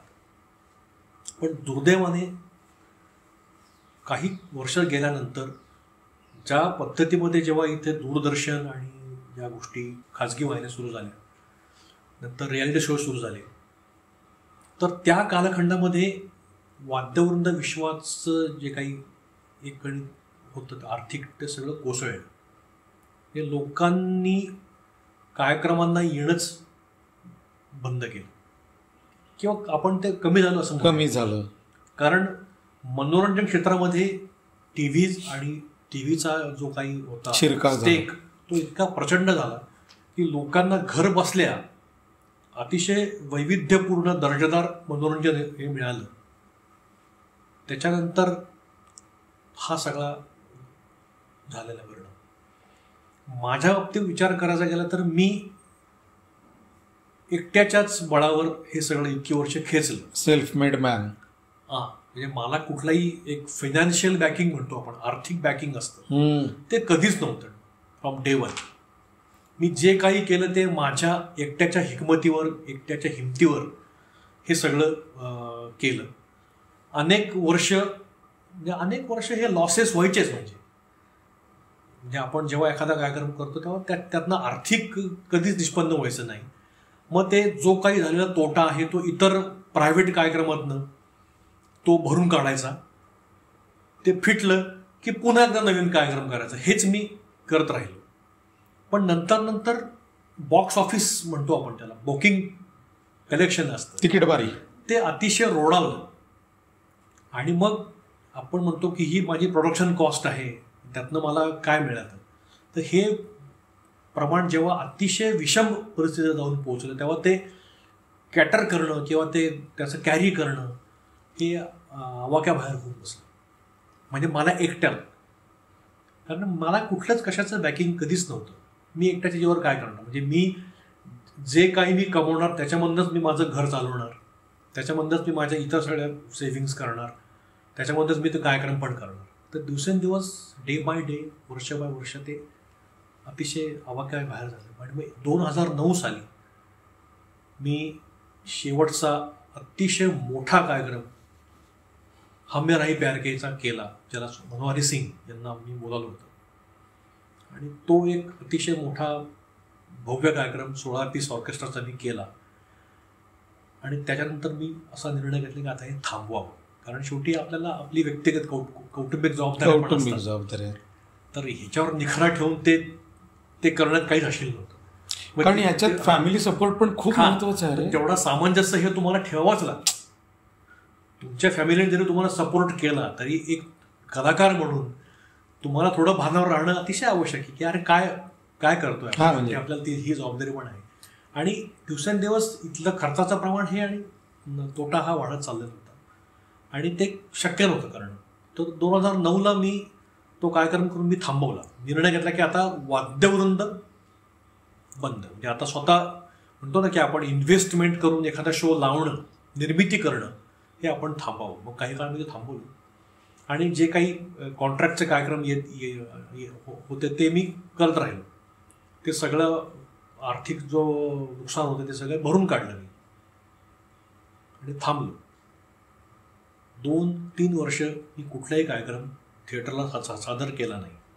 आता बघ, हा जेव्हा तुझ्या मनात विचार आला होता त्यावेळेला त्याने तुझ्यातला निर्माता बोलला, राईट? निर्माता बोलला, तो जागरूकच होता. कारण निर्मिती संस्था काढल्यापासून तुझ्यातला निर्माता जागृत होता, प्रश्नच नाही. पण तुझ्यातला गायक अस्वस्थच असणार. गायक हा नेहमीच अस्वस्थ होता. हा, माझ्यातल्या गायकाने माझ्यातल्या निर्मात्याला सतत जिवंत ठेवलं, जागृत ठेवलं. तर तुम्हाला भानावर राहून भान हरपायला लागतं. You should know what are you doing. नाही, खरंच आहे. कारण हा इतका डेलिकेट विषय आहे खरं, कारण हा सगळा सायकोलॉजिकल आहे. तुला जे तू अनुभवलं असशील किंवा तू स्वतः जे फील केलेलं असशील हे तू शेअर पण नाही करू शकणार कोणाला, आणि त्याला कोणाला कळणार पण नाही की अरे मला खूप इच्छा आहे पण अरे निर्माता म्हणतोय माझं नको आत्ता.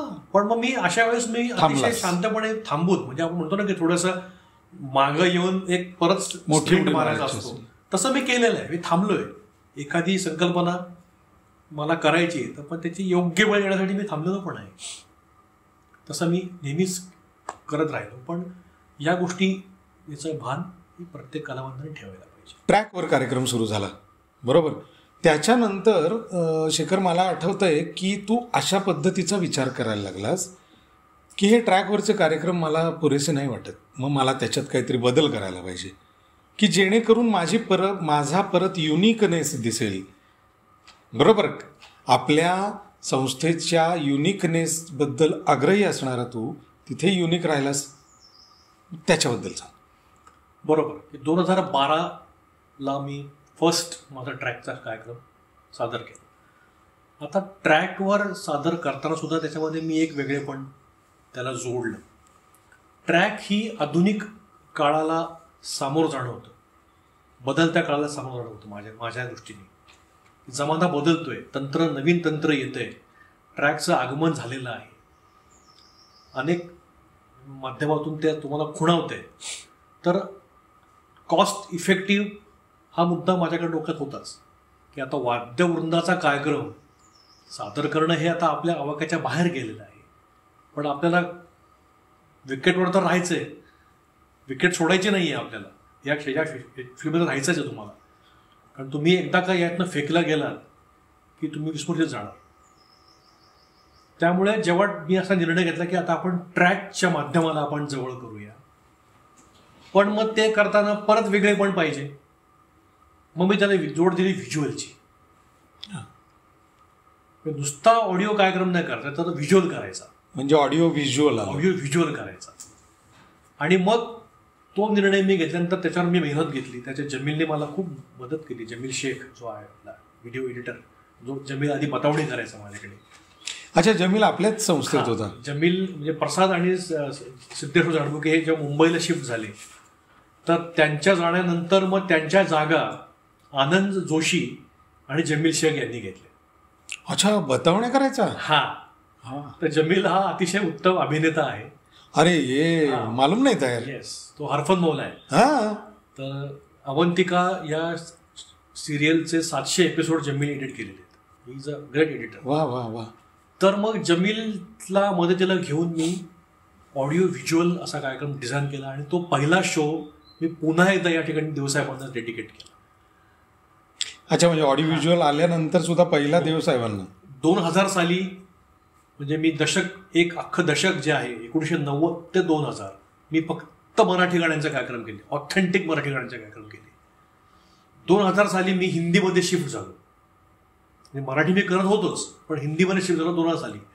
मग 24 सप्टेंबर 2000 या दिवशी मी पहिला वाद्यवृंद सादर केलं हिंदी, तो हमें राही प्यार के.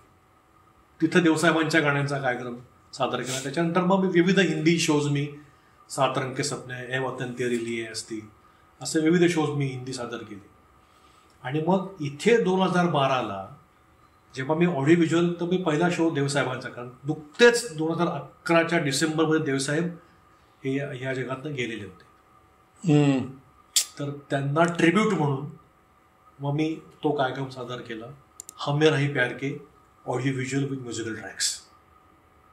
वा. मग तिथे पण मग अतिशय वेगळ्या पद्धतीने मग अतिशय भरभरून फोटोंचा वापर, इन्फॉर्मेटिव्ह फोटोंचा वापर, वादक, अरेंजर्स, गायक, गायिका, संगीतकार यांचे रेफरन्सेस आणि ऑडिओ आणि व्हिडिओ टाईमलाईनचं अतिशय सुंदर मॅचिंग हे त्या ठिकाणी मी केलं आणि तो सादर केला. आणि देवाच्या कृपेने रसिकांच्या यांनी त्याला अतिशय उत्तम फीडबॅक लोकांचा मिळाला. मग 2012ला जेव्हा मी देवसाहेबांच्या शोला हे जे सक्सेस मिळालं, तो शो मी चेक केला सादर महालक्ष्मी मंदिर मयूर कॉलनीमध्ये. मग त्याच्यानंतर मी शम्मी कपूर नंतर राजेश खन्ना, मग राज कपूर असे ऑडिओ व्हिज्युअलचे कॉन्सेप्ट्स मी एक एक एक एक करत गेलो. त्या सादरीकरणामधून माझ्या कार्यक्रमांना येणारा एक रसिकांचा एक प्रेक्षक वर्ग निर्माण झाला. आणि मग त्या फीडबॅकच्या जोरावर मी 2014 साली निषादची मेंबरशिप ही संकल्पना साकार केली. आणि 2014 हे 14 पासून आहे. SM जोशीमध्ये मी शिफ्ट झालो. आणि 2014 पासून आज 2024 म्हणजे 10 वर्ष. 2025 हा, आता 25 मध्ये आहोत, पण 24ला मग 10 वर्ष निषादच्या मेंबरशिपला पूर्ण झाली. आणि ह्या सर्व ह्याच्यामध्ये मग एक एक टायटल्स करत करत आज निषादचे audio visual with musical tracks ह्या संकल्पनेवर 51 टायटल्स, 51 कार्यक्रमांची निर्मिती ही माझ्या हातनं झाली. अरे हे रेकॉर्ड असेल शेखर. म्हणजे कारण एका संस्थेने 51 कार्यक्रम ऑडिओ व्हिज्युअल्स बेस करून करायचे. मग ह्या सगळा रिसर्च तू करतोस? हो, कारण ते पॅशनच आहे ना माझं. चित्रपट संगीत हा माझ्या व्यासंगाचा पण विषय आहे.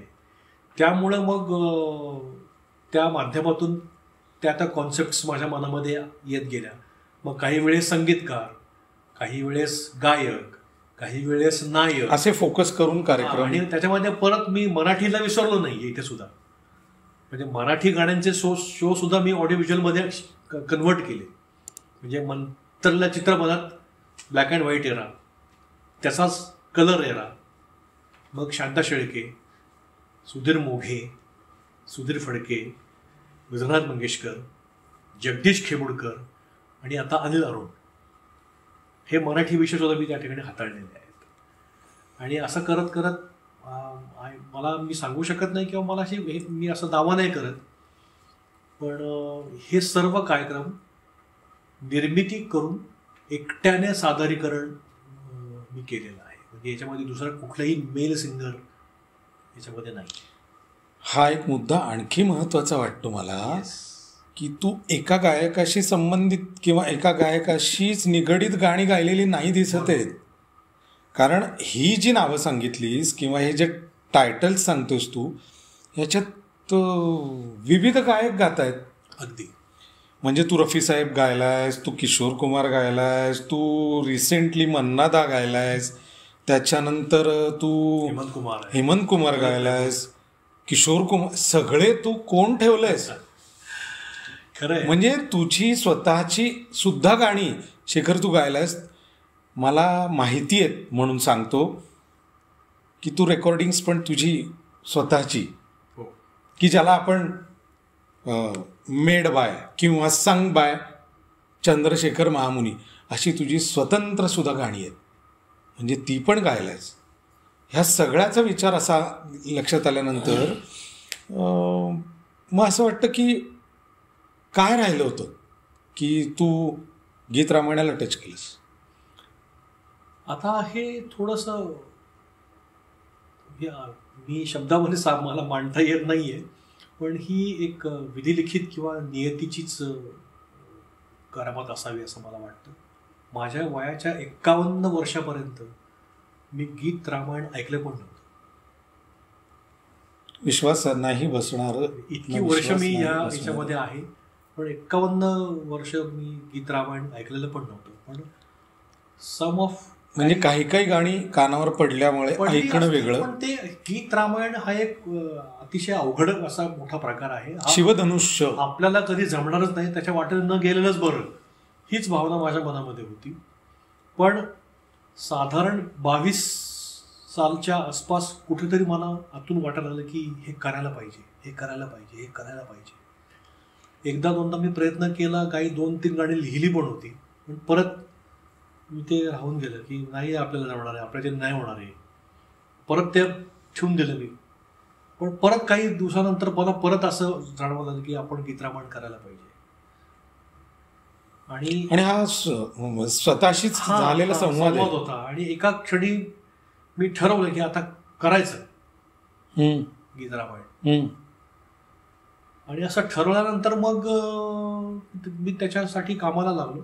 आणि मला अतिशय आनंद आहे, मी विनम्रपणे या ठिकाणी सांगू इच्छितो की गीत रामायण हा संपूर्णपणे रसिकांनी निर्माण केलेला कार्यक्रम आहे.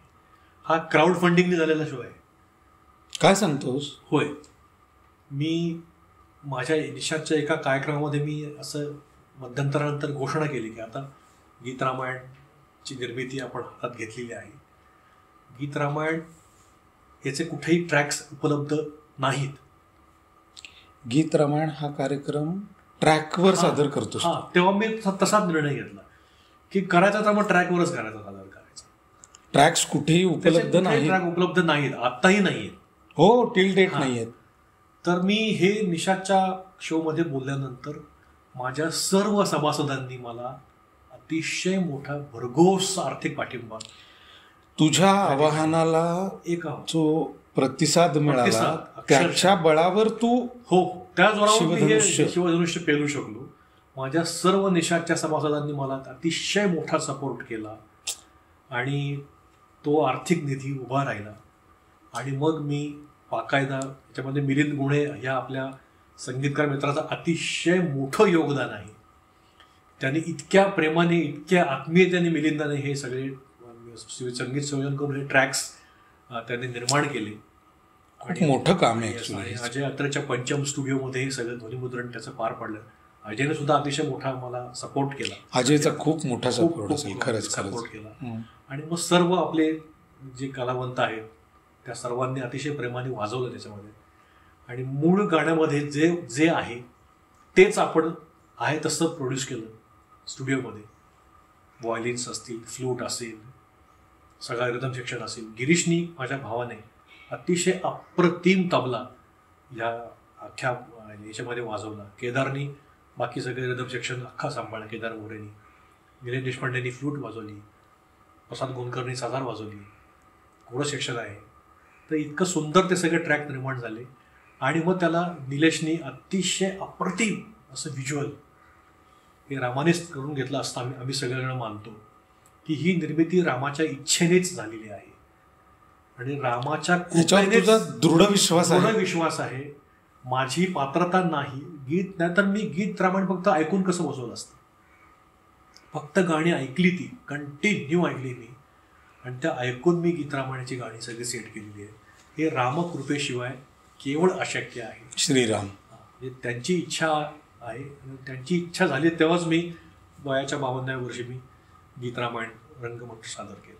हा रामकृपेचाच मी 2022ला हा विचार आला, 23ला तो पक्का केला.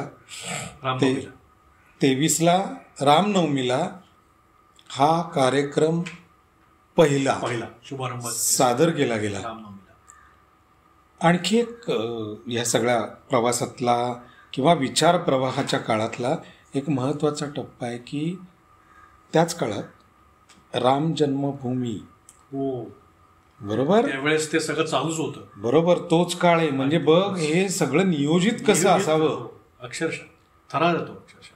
आणि ज्या वेळेला रामलल्लाच्या मूर्तीची प्रतिष्ठापना झाली त्याच्यानंतर तिथे काही सांगीतिक सेवा म्हणून काही लोकांना बोलावलं गेलं. मंडळी, मला सांगायला अतिशय अभिमान वाटतो एक मित्र म्हणून की सुरुवातीचे जे काही मोजके लोकांना बोलावलं गेलं त्याच्यात अनुराधाबाईंना बोलावलं गेलं होतं. आणि अनुराधाबाईंचा पहिला फोन आला तो या शेखरला की शेखर भाऊ, तुम्ही तिकडे माझ्याबरोबर यायचं आणि महाराज साक्षात रामाच्या दरबारात, रामाच्या चरणी त्यांची सेवा रुजू करायला गेले. हे अतिशय, तो प्रसंग सांग रे शेखर. तो अतिशय माझ्या आयुष्यातला अविस्मरणीय असा क्षण आहे. कारण जेव्हा गीत रामायण लॉन्च झालं तेव्हा ताईंना मी कळवलं होतं की असं गीत रामायण मी आता सुरू केलेलं आहे. त्यांना अतिशय आनंद झाला त्याचा. आणि जेव्हा हे सगळं झालं 2024 साली प्राण प्रतिष्ठेच्या आदल्या दिवशीच मी रामायण सादर केलं होतं. तो 22 झालं तर 21ला मी ऑलरेडी SM मध्ये रामायण सादर केलं की प्रतिष्ठापना होते म्हणून स्पेशल शो त्यासाठी होता. आणि ताईंचा मला फोन आला की असं असं आहे, 30 तारखेला आपल्याला अयोध्येला जायचं आहे आणि तुम्ही गीत रामायण सुरू केलं आहे तर तुमची सेवा आता तिथे सादर करा. अरे केवढी मोठी गोष्ट आहे. मी माझ्या आनंदाला पारावार राहिला नाही. 8व्या दिवशी आम्ही गर्भगृहामध्ये होतो. किती मस्त. ते जे काही रामचंद्राचं दर्शन झालं तो क्षण मी असा असा हे करून ठेवलाय, माझ्या मुठीत पकडून ठेवण्याचा प्रयत्न केला. अप्रतिम होतं, शब्दातीत आहे. आणि मग तिथे मग राम जन्मला की सखी हे गाणं मी रामलल्लाच बापरे मी तिथे तो ट्रॅकवर ते सादर केलं, की जे 51 वर्षामध्ये कधीही सिरियसली ऐकलं नव्हतं, गायचा विचारही नव्हता, ते साक्षात रामलल्लाच्या समोर सादर केलं. तो थरार काय भाव अजूनही माझ्या आहे. आणि तो माझ्या मते पहिला मराठी स्वर त्या मंदिरात घुमलेला.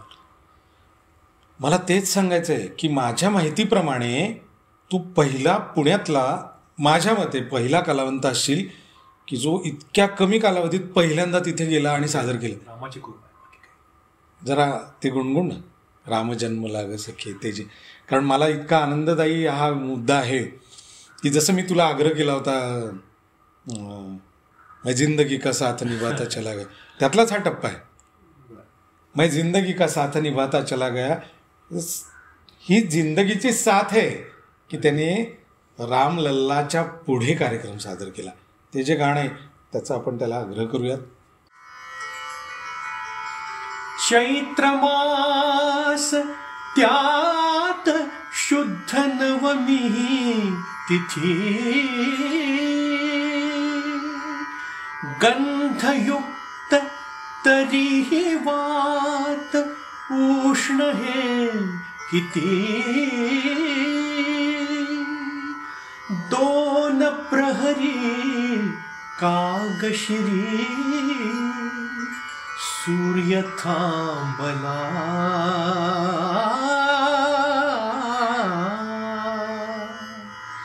राम जन्मला ग सखी राम जन्मला, राम जन्मला ग सखी राम जन्मला. कौसल्या राणी हळू उघडी लोचने, दिपून जाय माय स्वतः पुत्र दर्शने. ओघळले आसु सुखे कंठ दाटला, ओघळले आसु सुखे कंठ दाटला, राम जन्मला ग सखी राम जन्मला, राम जन्मला ग सखी राम जन्मला. श्रीराम श्रीराम. किती छान, किती छान, मस्त रे. काय म्हणजे मला काय आता बोलूच शकत नाही मी, कारण तू अशा पद्धतीने इतकं सुंदर सादरीकरण झालं आहे. तिथे काय झालं असेल मी हे इमॅजिन नाही करू शकत. जेव्हा इथे कार्यक्रम झाला त्या पहिल्या कार्यक्रमाला ऑब्व्हियसली आता ते तुझ्या कार्यक्रमाला यायचं हे शास्त्र असतं, त्यामुळे त्याप्रमाणे आलो होतो. आणि मला इतकं भरवून आलं होतं, मी तुला खरंच सांगतो. मी त्या दिवशी जे आपले निवेदक आहेत माननीय डॉक्टर, आदरणीय माननीय पूजनीय डॉक्टर राहुल देशपांडे, ज्याचा आपण पॉडकास्ट नुकताच केला होता, तो किती चतुरस्त्र आणि मनस्वी आहे सगळ्यांना माहीत झालंय. तर त्याच्याबरोबर माझ्या मते हा तुझा तिसरा कार्यक्रम होता का टायटल वाईज? पहिल्या बरोबर मी 2007 पासून रंगमंच शेअर करतोय. आम्ही एकत्र आलो एका चारोळीच्या उपक्रमाच्या द्वारे. ओके. तिथं आमची भेट झाली. रोहित नागभिडेचे त्या सगळ्या संगीतकार रोहित नागभिडे. तर त्या प्रोजेक्टमध्ये त्याची माझी ओळख झाली. ओके. आमचं मैत्र, आमचं ते सूर ट्युनिंग एका क्षणात जुळलं त्या ठिकाणी. वा. आणि मग मी त्याला राहुल्याला होतो. राहुल्याने इमिजिएट त्याच्या सगळ्या उपक्रमात मला सामील करून घेतलं. मग हा एक आठवण त्याच्या बरोबर कवितांच्या रचनांचा कार्यक्रम, त्याच्यामध्ये आम्ही फर्स्ट टाइम आम्ही एकत्र काम केलं. मग त्याच्यानंतर आळंदीचा राणा परत आणखी एक अतिशय अप्रतिम उपक्रम ज्ञानेश्वरांच्या आयुष्यावरचा. तर त्याच्यामध्ये सुद्धा मी गायक म्हणून त्याला जॉईन झालो. आणि मग आमचा अत्यंत लोकप्रिय असा जादू सिनेगीतांची, ज्यामध्ये अध्यात्म चित्रपट गीतांच्या माध्यमातून, ज्याच्याबद्दल मी त्याच्या एपिसोडला पण सांगितलं होतं, जादू सिनेगीतांचे हा कार्यक्रम ॲब्सोल्यूट मस्ट आहे, सगळ्यांनी बघावा. तो अनोखा द्विपात्री आमचा. हां, फर्स्ट आम्ही एकत्र की तो निरूपण करणार आणि मी गाणार. त्याचे 180च्या वर प्रयोग झाले. 188 आता 188 प्रयोग झाले. 188 200च्या गडा आमची आता वाटचाल चालू आहे. लवकरच तो योग येईल. आणि मग ह्या 3 उपक्रमांच्या नंतर मग सुधीर मोघेंचा जेव्हा कार्यक्रम केला त्याच्यात मी राहुलला निशांमध्ये आमंत्रित केलं की त्याचं निवेदन तू कर म्हणून. आणि जेव्हा गीत रामायण ठरलं करायचं तेव्हाच ते अलिखित होतं की गीत रामायणाचं जर निरूपण जर कोणी करणार तर राहुल करणार. हे तू ठरवूनच ठरवलं. माझ्या कॉन्सेप्ट अतिशय क्लिअर असतात की कोण कुठे. जसं अमित त्रिभुवन. अमितचं तर तुझं डेडली असोसिएशन आहे. 2005 पासून अगदी अमित त्रिभुवन म्हणजे निषाद.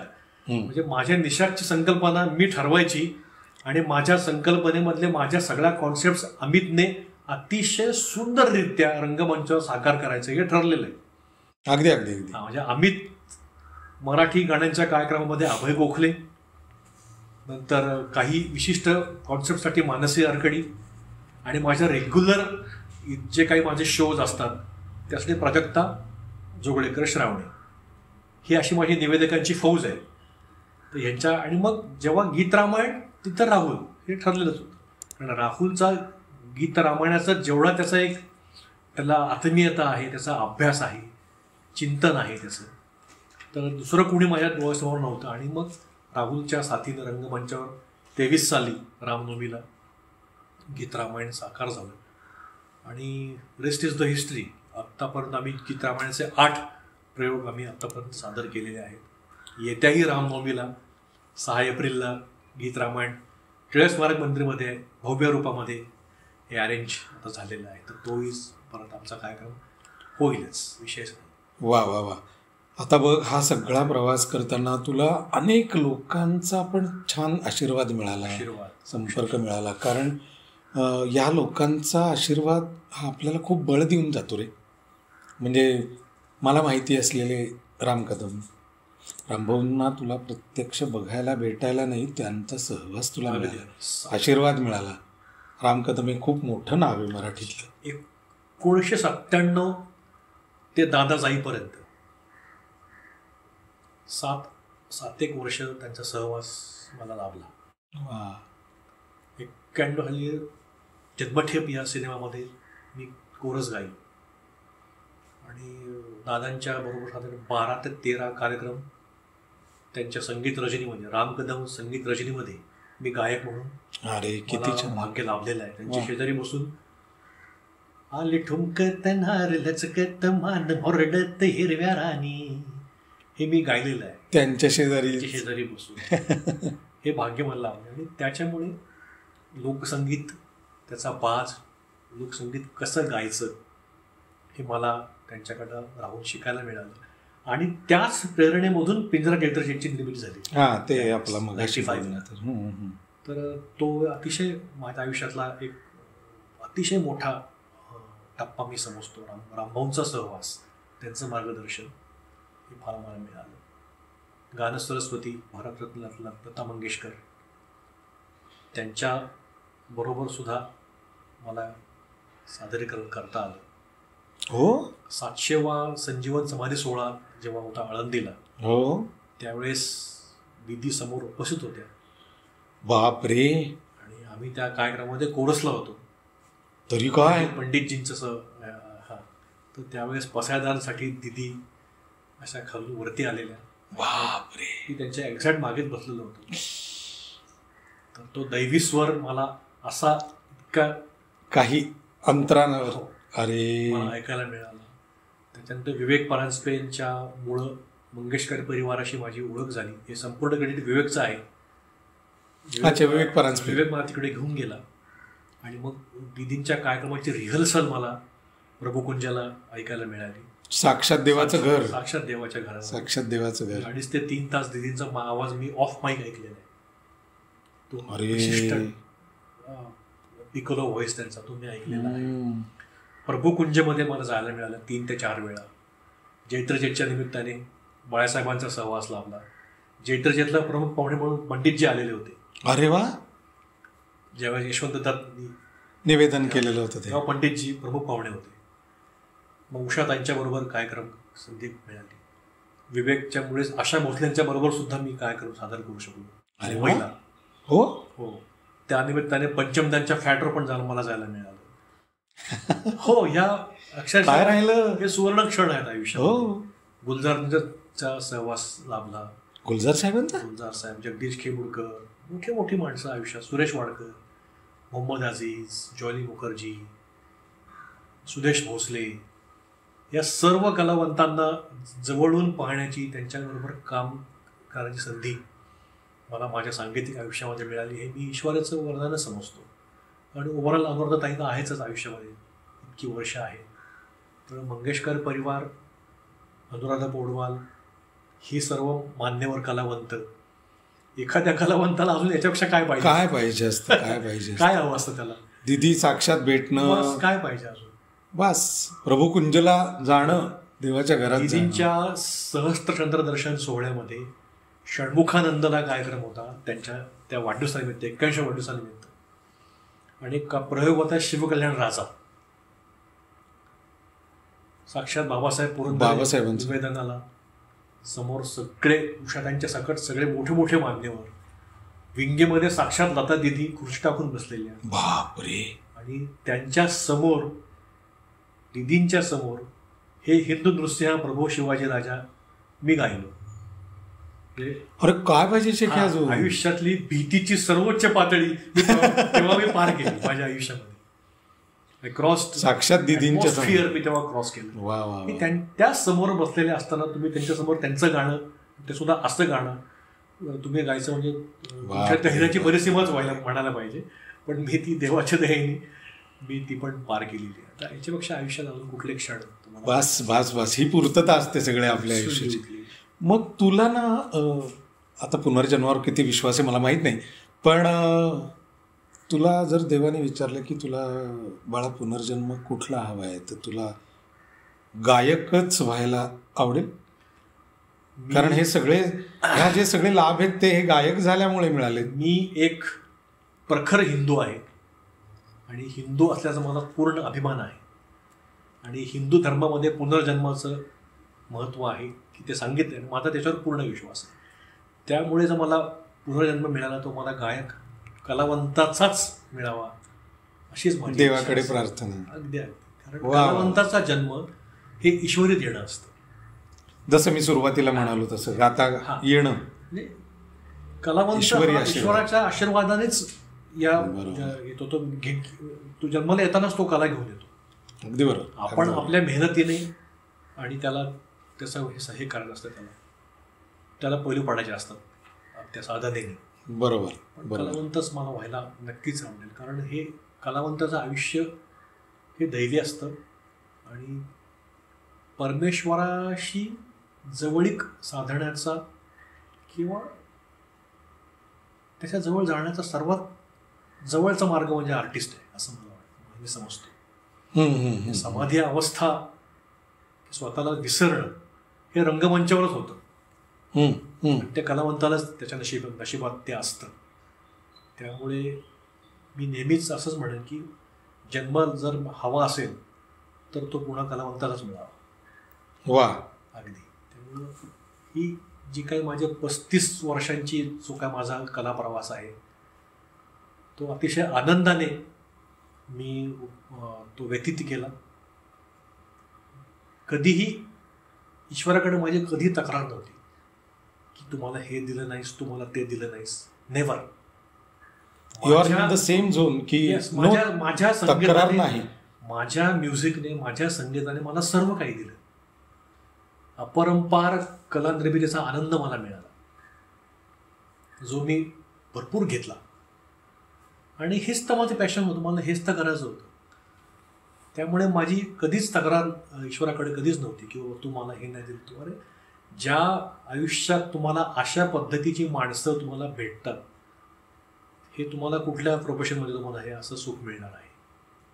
So I am all the time मी नेहमीच समाधानी होतो, समाधानी आहे आणि समाधानी राहील. कारण माझ्या म्युझिकने, माझ्या संगीत साधनेने मला आयुष्यभर आत्तापर्यंत जे मी तर असं म्हणेन की जे मी माझी पात्रता आहे त्याच्यापेक्षा जास्त सुद्धा मला ईश्वराने दिलं असंच मी मानेन. एक छोटा कलावंत आहे मी. माझं स्वतःचं छोटंसं एक विश्व आहे. त्या विश्वामध्ये मी रममाण आहे, मी आनंदी आहे, निर्मितीचा आनंद घेतो आहे.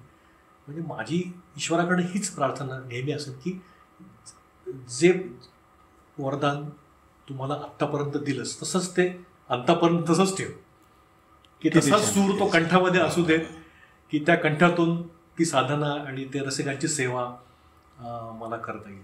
रसिकांचं प्रचंड पाठबळ, प्रेम, मित्र, सहकारी कलावंत, माझं संपूर्ण कुटुंब, आई वडील आहेत सगळे, बायको मुलगा, या सर्वांचा एक अतिशय मोठा सपोर्ट मला कायमच लाभला. कारण त्याच्याशिवाय तुम्ही काही गोष्टी अचीव नाही करू शकत. So I am very much happy. आणि मी कायमच माझ्या संगीतावर, माझ्या म्युझिकवर, माझ्या गाण्यावर मी पॅशनेटली प्रेम केलं. आणि तसंच प्रेम, तशीच सेवा ही अंतापर्यंत माझ्यातनं घडत राहो अशीच रामाच्या चरणी माझी प्रार्थना असते. किती छान, किती छान. श्रीराम. बघा, मी एका ठिकाणी वाचलं होतं, जसं आत्ता या लाईन्सवरच पुढे जाते, संगीत है शक्ति ईश्वर की, संगीत है शक्ति ईश्वर की, हर सुर में बसे है राम, राम हर सुर में बसे है राम, रागी जो सुनाए राग मधुर, रागी जो सुनाए राग मधुर, रोगी को मिले आराम, रागी जो सुनाए राग मधुर, रोगी को मिले आराम. ही ताकद आहे. आणि ईश्वराच्या निकट जाण्याचा सगळ्यात जवळचा जर मार्ग कुठला असेल तर तो संगीत आहे, सूर आहे. या सुरांच्या साथीनं आपण सगळेजण एकत्र देवाच्या निकट पोहोचू शकतो. मित्रांनो, इतकं मनापासून प्रेम भगवंतावर कसं करता येतं? कारण तुम्हाला सूर कळलेत, संगीत कळले. आपण मनापासून शुभेच्छा देऊयात शेखरला, की शेखर, असाच आनंद तू कायमस्वरूपी देत राहा. राम तुझ्या पाठीशी आहेच, भगवंत तुझ्या पाठीशी आहेच. अनेकांचं तुला प्रेम मिळतं, असं मोठ्या प्रमाणावर नाही, वाढत्या प्रमाणावर तुला प्रेम मिळत राहील अशा शुभेच्छा मनापासून. तुला फक्त आवाहन एवढंच की तू तुझ्या शब्दांमध्ये अगदी तुझ्या चॅनलबद्दल, माझ्या चॅनलबद्दल सांग. सुधच्या संवाद वेळा या पॉडकास्टमध्ये आज मी संजयच्या माध्यमातून तुम्हा सर्वांच्या पुढे आलो. आणि माझा हा संपूर्ण जीवन प्रवास, कला प्रवास संजयने अतिशय उत्तमरित्या उलगडवला. तर आपण सर्वांना मी मनापासून अशी विनंती करतो की साधं सुधं हे जे चॅनल आहे ते तुम्ही जरूर सबस्क्राईब करा, त्याचं मेंबर व्हा. आणि तुमच्याबरोबरच तुमचे जे सुहृद असतील, तुमचे मित्र मैत्रिणी जे असतील त्यांच्यापर्यंत सुद्धा हे पोचवा, की ह्या चॅनलच्या माध्यमातून अनेक माझ्यासारखे कलाकार, वेगवेगळी क्षेत्रातली मान्यवर मंडळी तुमच्या भेटीला येणार आहेत. तर ह्या सर्वाचा आनंद घ्या आणि तो सगळीकडे पसरवा, असंच या ठिकाणी तुम्हाला मी सांगू इच्छितो. संजय, तुझे मी मनापासून आभार मानतो असं मी म्हणणार नाही. कारण काय, काही गोष्टी ह्या आपण म्हणतो ना की मुठीत ठेवाव्यात, काय की त्या कधी व्यक्त करू नये. कारण मैत्रीमध्ये कुठल्याही फॉर्मॅलिटीज नसतात. सो मी पण त्याच गोष्टींना मानतो. पण तुझ्या माध्यमातून आज इतक्या मोठ्या सर्कलमध्ये आज माझा कला प्रवास या ठिकाणी मला सादर करता आला, याचा मला अतिशय आनंद आहे. आणि तुझ्या ऋणामध्ये मी कायम राहणं पसंत करेन. अरे काय आता एकीकडे. येस, कारण शेवटी कसं असतं की ह्याच माध्यमातूनच आपण एकमेकांच्या साथीनेच पुढे जात असतो. त्यामुळं तुझ्या या चॅनलला भरपूर नावलौकिक यश लाभो, तुझे भरपूर सबस्क्रायबर्स हो. श्रीराम. आणि पुढच्या शृंखलेमध्ये असेच वेगवेगळ्या प्रांतातले मुसाफिर तू या ठिकाणी घेऊन यावेस आणि त्यांचा लोकांना परिचय करून द्यावा, अशा शुभेच्छा या ठिकाणी तुला मी देतो. आणि माझं आराध्य त्याच्या नामस्मरणे मी आजचा शेवट करू इच्छितो. वा. श्रीराम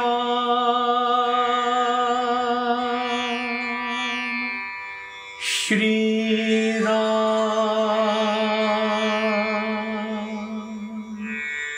श्रीराम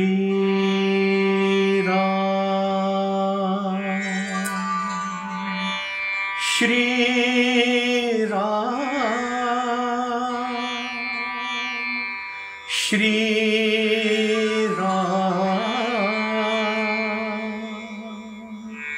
श्रीराम